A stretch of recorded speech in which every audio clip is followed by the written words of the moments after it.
Hello everyone, welcome again to this new session of the Talk Therapy. Today I'm with Steve. He's going to present himself, and I hope this episode is going to be a blessing for you and encourage you in any way. So yeah, Steve, welcome to the Talk Therapy. I'm going to let you introduce yourself. Thank you for having me here. My name is Steve Piana, as most of the people knows me. So we are here in Ottawa. I am here in a therapy session. Yeah. All right. So we are going to go back to the beginning, like your life. Okay.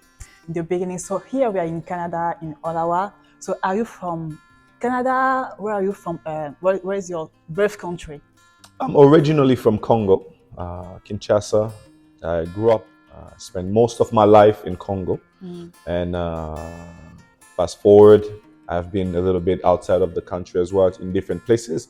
And since 2017, I've been here in Canada, where I am now living. Okay, so you said you grew up in Congo, Kinshasa, and then how old were you when you left Congo?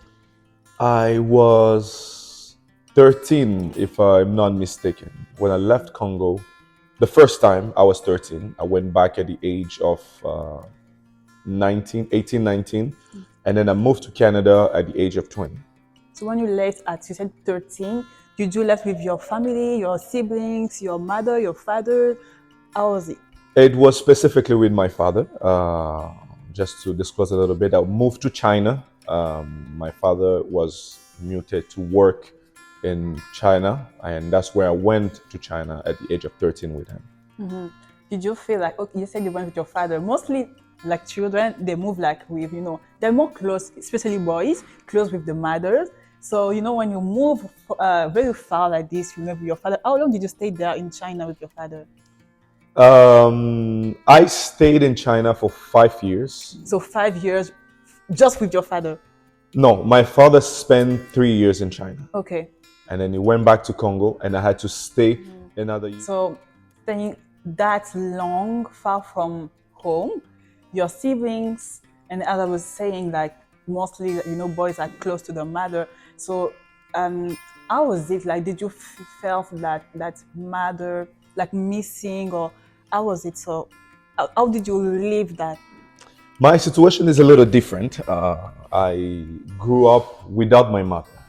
By saying that, I mean she passed away. I was 11 months, and I never got to know a mother figure in my life, and that was pretty much it. So I was really attached. My father was both a father, and he filled a little bit the role of a mother, even though you cannot really replace that. But he was really present in that way most of the time. So I spent most of my life with him. You grew up without your mother at the age of 11 months, not even 1 year. Yeah. So you don't have any image, any memories, or that you can relate today about her. How did you live that? Did you knew what growing? Someone told you, or just figured that there's no mom? Obviously, when you grow up in a family with siblings, with a father, eventually that conversation will have to come through. Growing up, it was a taboo in a house. Talking about our mother, we did not really have the time to talk about it. We only talked about, and I knew her from stories. A memory for myself, I do not have any memory since I was 11 months. But in the course of time, of course, we did have time to talk about the person she was, the kind of person she was, what she used to do in life. Of course, here and there, just in a family environment, we will talk about it. My brothers, my sisters will be mentioning about it, even my dad as well. So you said something very important that I think we should brought up about the taboo, or talking about that. So for a certain time, you didn't have answers about the situation. It was more like hiding. They were hiding the story from you. Did you confront them? Confront your? I don't know if it was your father or your siblings that told you. Did you confront them, or what happened? Um, I will not say it was a sensitive conversation to have at home, but it was something that we avoided talking about. We could talk about it at certain occasions, but it was not really a sensitive conversation. Confronting, I will not say that I did confront, but here and there I will ask questions. Especially, I remember growing up when I was mature enough to understand what was happening. Because going back to a very younger age, if somebody asked me, "Where's your mom? Why did she not come?" Or if it had to do with school, I will always mention that she traveled. Oh, wow. I used to take that route that she traveled just to avoid the conversation of talking that I lost my mother and I do not really know her. But growing up, it's something that I had to take upon myself because it's a reality, and I had to start answering those Wow. type of questions. But to mention either my dad or my siblings, if it was really a taboo, a sensitive conversation, no. We talked about it time to time. We talked about the person she was, as I mentioned earlier, how she was the person. So I think the fact of knowing who she was did not really bring a void in me growing up. So yeah. Did you had that time, because when you already you had your answers, did you had that time of grief? Because the way I'm more listening to you, it's like you heard about the story, but it's something very hard, and I'm very like listening to you with that strength, and explaining people now with that peace. It's like you went over it. So I would like to know, did you had, because you said, I don't know at what age you finally had the discussion about that. Um, did you had the time of grief, or grief was like a long, not a time, but something that follows you around years? You understand what I mean? Very good question. I would say this. I I believe that everything happens for a purpose in life. And that's why I said the environment where I grew up gave me the opportunity not to feel a void. So, but I may say it catched up a little bit by the time I got married. Oh, okay. Before my wedding, it's not that I was grieving or I was sad, but there was a wish that I had at least that she would be present. But I would like to say this: we're in therapy time. I strongly believe that everything happened for a purpose, and God will always. By the way, I have a strong faith. Amen. I like bringing everything that I do through my faith, Amen. and that's what I think has brought me through all these years, all this long. Um, God, in my way, had always been there and always made people available that will not replace but fill that void so that I can feel Wow. better, or that I may not see the what is lacking. So I think that that part, even when I got married, it brought a little bit of more insurance that there were people present in my life at the time. Yeah. So your grieving came later, not while you are like younger. A thought, I'll say a thought, but not Okay. a grieving. Okay.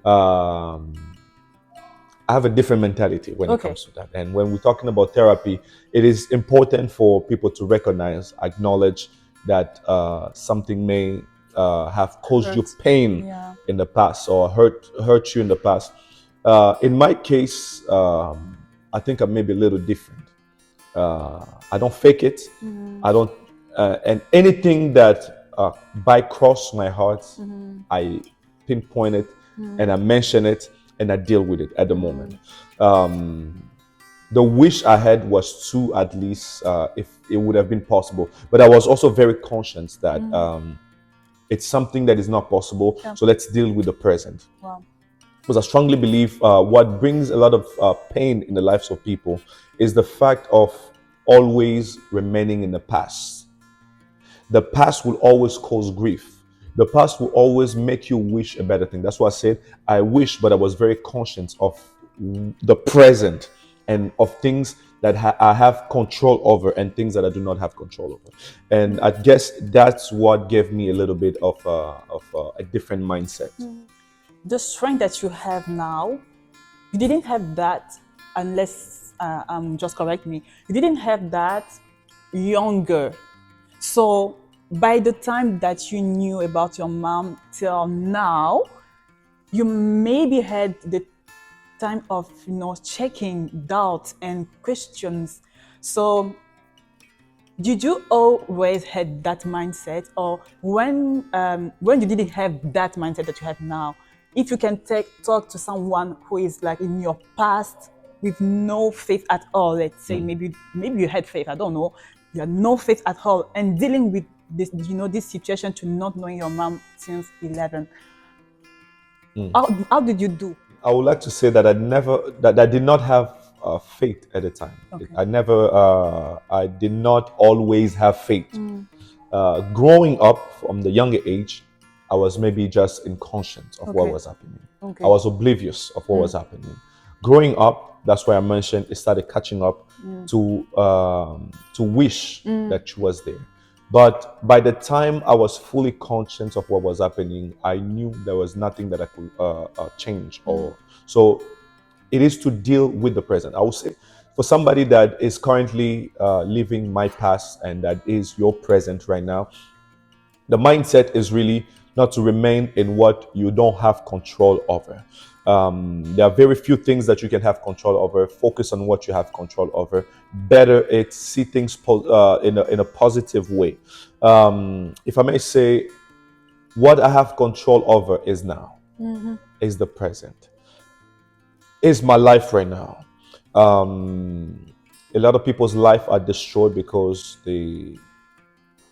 there's a stronghold of the past that keeps on keeping them. They live in 2025, but the past of 2012 is still keeping you. The past of 2015 is still keeping you. The trauma that you had in the past is still keeping you. The grief you had. I know some people that lost their family members and it threw them over. They were not able to stand up again in life. They were not able to do anything else in life. I was saying it's a harsh thing to say, but it is reality. I believe that we should be responsible even when we grieve, because life is a cycle. In the cycle of life, you will lose people. In the cycle of life, we also will go and we will also grieve other people. So it's really important to understand that there's a time for everything. There's a time to mourn, there's a time to grieve, there's a time to think, there's a time to reflect, and there's a time to move forward. When it's time to grieve, grieve. When it's time to reflect, reflect. When it's time to move forward, do so. That is the cycle of life, and this is the therapy that will bring a better upbringing for anyone that is broken, that is in grief, that has experienced anything harsh in their life. Coming back to something that you said about mother figure, I don't know, but you, as you said, you lost your mom. You were like 11 now. You still felt the missing of a mother figure, right? Because sometimes people say that when you don't know or you're not exposed to something, you not really know the missing part. Okay, let's say you lost your mom at 5. You will still You don't know the gravity.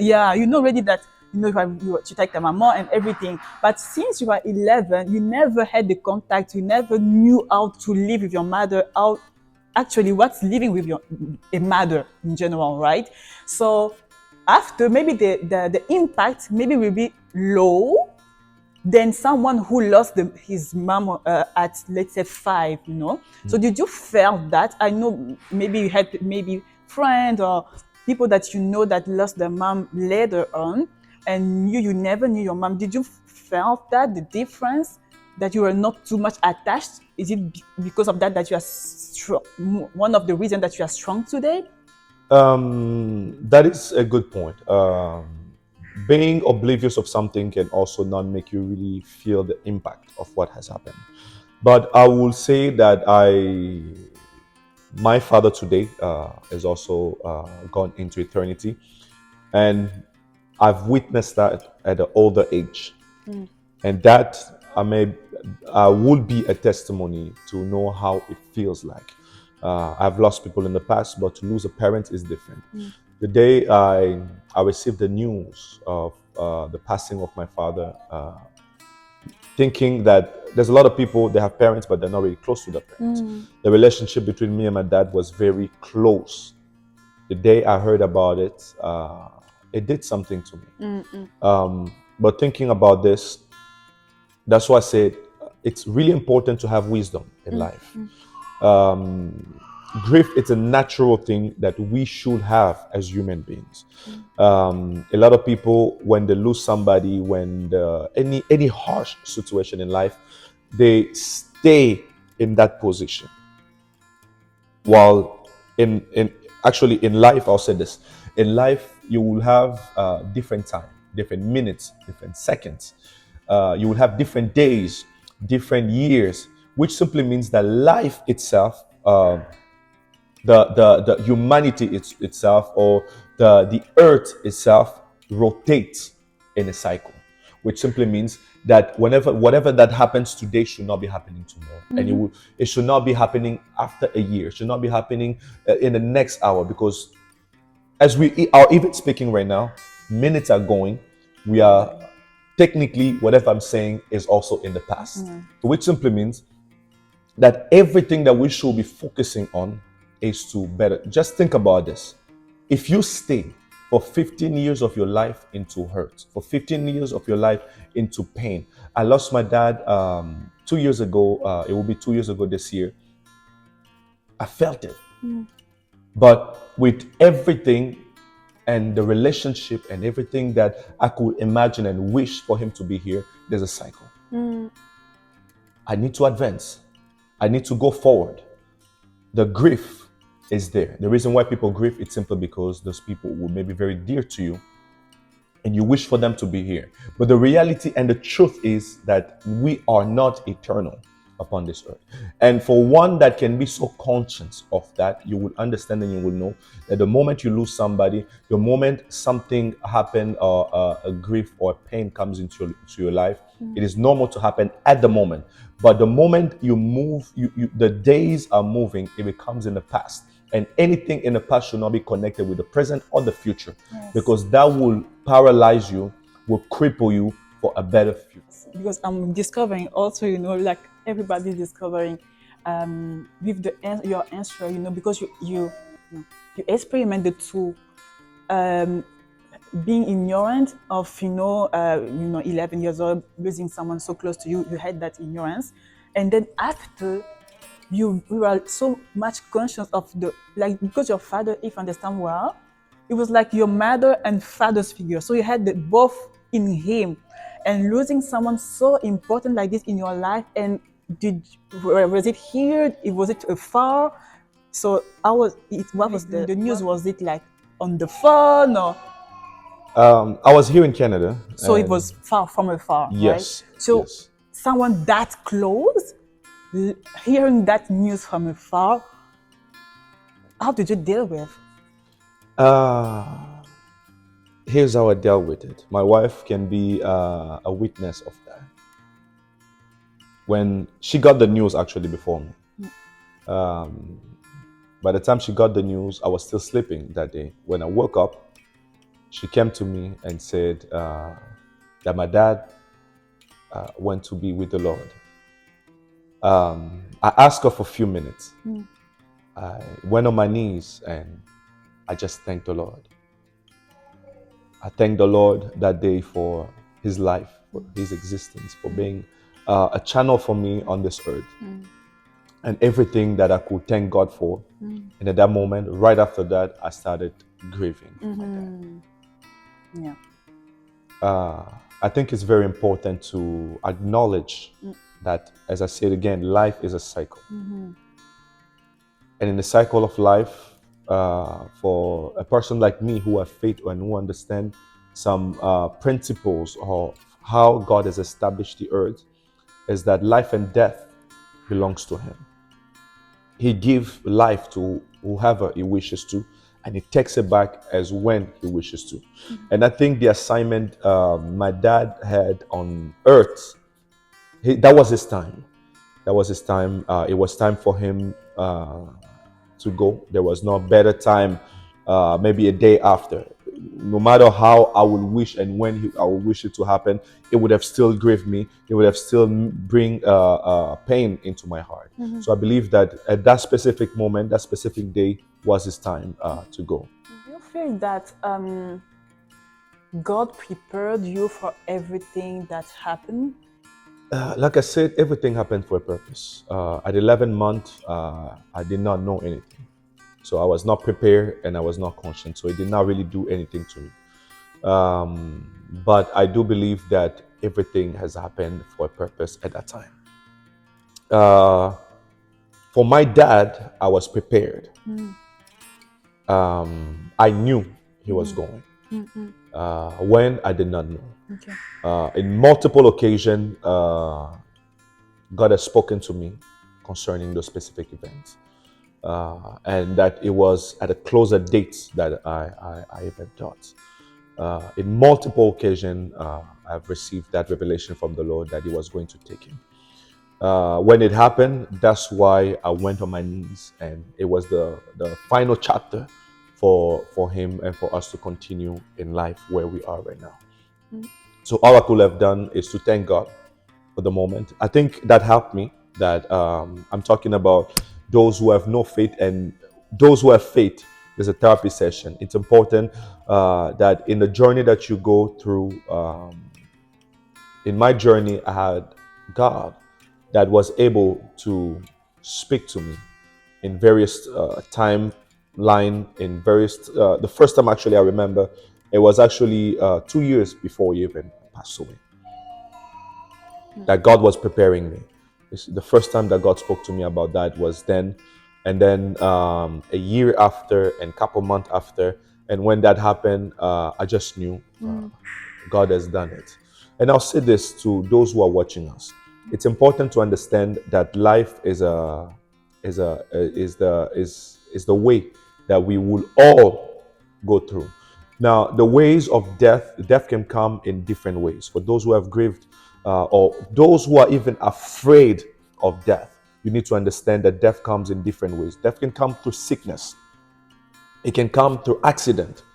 It can come, but the moment it comes, it is the gates. The gates can be through an hospital, through a surgery, through a sickness, through an accident, and in different way, through violence. It can come in any way, so that we would depart away. I have seen people that went to sleep and it was over. So I think it's really important to be very conscious of that. To not, it is important to grieve. Grief it's part of what we feel. But there is a difference between being too sentimentalist and lacking the wisdom to understand time and the cycle of life. We see people being born every day. I believe that there is a time to be born, there's a time to die, there's a time to grow, there is time to depart from the earth. There's time for everything in life. And in whichever time you find yourself, it is really important to acknowledge the pain you are having right now. It's important to acknowledge. It is important to acknowledge it. I see a lot of people, that's why I said earlier that it's something that I do not fake. Because when I dealt with it, I acknowledged what I was feeling. The moment I acknowledged what I was feeling, it was important for me to have a conversation either with myself or with somebody else of what I'm going through. If it's something that you are not able to bear, it's something that is stronger than you, I'll suggest find somebody. Go through therapy. Go through a time where you will be healed, because your healing is important for your destiny and your life and people that are even close to you. Have you ever seen people in life that you are with them, they grieve for the first year, second year, and that has been important for them. And it's not really a blessing to have somebody that is always sad in the surrounding. This world has a cycle. Someone can help you as far as they can. But if you have set your life to only grieve, you can also become a burden for people. You can become a burden for even your own family. Yeah. So it's really important to deal with it, to grow out of it, and to advance in life. I'm with you with what you are saying. It's just because also people have the time also of grieving, you know. For some, it's very easy. I'll not say easy, but faster than others. So what I can say to someone is to take also your time. Don't go over steps because it's going to follow you and that will be very bad for you. Take your time, reflect, as you said, talk to someone, come to the therapy, talk to us, you know, be open to the situation. It's not easy to lose someone very, very close. As this episode will go out, you will also already, I think, watch the other ones. People came here and explaining how they lost people very close to them. We just hope this, the story of Steve sharing now will help you to go over what you're dealing with right now. I know, you know, they are parents, right? So growing up now, you are building your life. You said that you are married. Did you have a kid?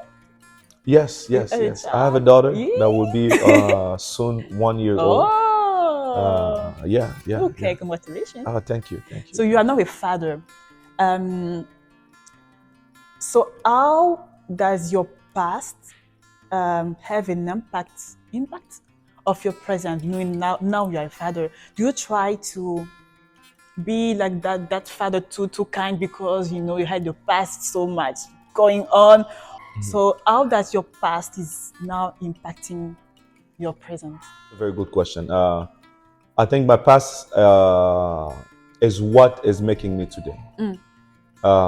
Your past will always determine where you're going in life. When I'm saying that is that your present one day will become a past. So what you're doing now or what you have done before, what you have done before is what is determining what you're doing today, and what you're doing today will be what you will be doing tomorrow. By God's grace, I grew up in a family that was stable. My father taught me how to be an adult. Okay. And that's my my pathway. According to me, I'm the best dad I can be for my daughter. Excuse us. For my future children. I will be the best in my capacity. Yeah. Because a man can only give what he has received. Above what I've never received, I cannot give, or I have to train myself to give it. From what have lived in the past, I was trained to be an adult. I was trained to be a man, and that's only what I can train my children also to be in life, because the assignment I've received for them is to make them. I think that is every parent. Our parents, their assignment was to make us to become adults and live in society where we are living. And it's important when you reflect on your past to see the future and to know that you are part of this community of society, and that you need to benefit society and not cripple society. Wow. Straight to the point. Yeah. If you had a final say to someone that is listening to your story and still crying just listening to your story, right? Because it reminds the person, you know, what the person is just living right now. What can you say to that person? I will say this. Number one, I'll speak about a few points. Number one, grief. If you're in a time of grieving, like I said, there's a time for everything. Take time to grieve, because grieving is actually the process of healing. When you grieve, you let it out. When you cry, you let it out. There's a time to mourn and there's a time to be happy. When it's time to mourn and to grieve, do so. Because if you jump the step of grieving, it will cut you over in the years to come, and you will have to repeat that. The first step is to continue grieving. Grieve at the moment of grieving. But don't take too long, because life has a cycle. If you remain in the time of grieving when it's time to be happy, life has a cycle. If you continue grieving when it's a time of joy or your time of celebration, you will keep yourself in the past year while you are already in the present, or you need to move in the future. That's the first point. If you need to grieve, do so. The second point is the place of joy. You need joy is actually a therapy. Celebration is a therapy. Surround yourself around people that will help you being happy. Surround yourself around people that will help you rejoice in your life. Because I've seen some people, they will be around people, they will go out, but when they go back home, they go back to the same grave. So find a system for yourself. Create new habits that will make you rejoice in everything that you do. I think that is very important. The first point, if you need to grieve, do so. The second point, find a system, habits, things you do that will make you rejoice in your everyday life. And hopefully, and everything that you do, that you may move forward, because life has a cycle. When it's time to grieve, do so. When it's time to rejoice, do so. When it's time of your blessing, enjoy the blessing and celebrate the blessing. But one thing you cannot do is to stay in the past. Yes. Make sure in whatever that you do to never remain in the past. Yes, thank you. Yeah. I think that's important. As Steve said, I'm just going to add something. Better days are coming. Yes. So don't lose your... Yes. This was the last, I think, our last word for today, and I hope this episode is going to encourage you to just wake up and then just know that God loves you and there's better days coming. That's right. And yeah, that will end our session. Thank you so much for coming today, Steve. Thank you for I having hope me. we're going to have you again. Oh yes, coming to talk to us and bless us. Yeah, God bless you. Thank you so much for connecting today, and then I'll see you again next time for our next episode of the Talk Therapy. Bye.